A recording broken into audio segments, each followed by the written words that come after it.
So over here, you can see that I have a Google Sheet opened up. And what you can do is in each of these cells, you can add in a note if you wish to. So let's say, for example, over here, you want to add in a note. So in order to do that, you can go around into insert right here, and then you can click on note. So once you do that, you can see that a space for writing the note pops up. Let me go again. I'm going to go to insert note right here. So you can go around and type ahead whatever you like. Let's say, for example, this is an example note just like this. Go around over here, and there you go. So there you go.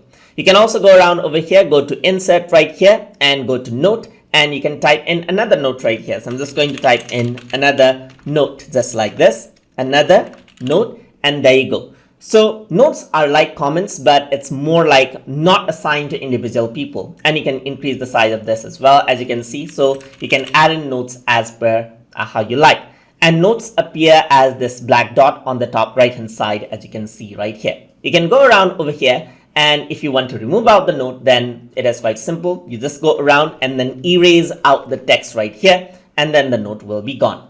And that is how you can add and remove notes inside of Google Sheets. So I hope you guys learned something as always. And as always, please like, comment, share, and subscribe.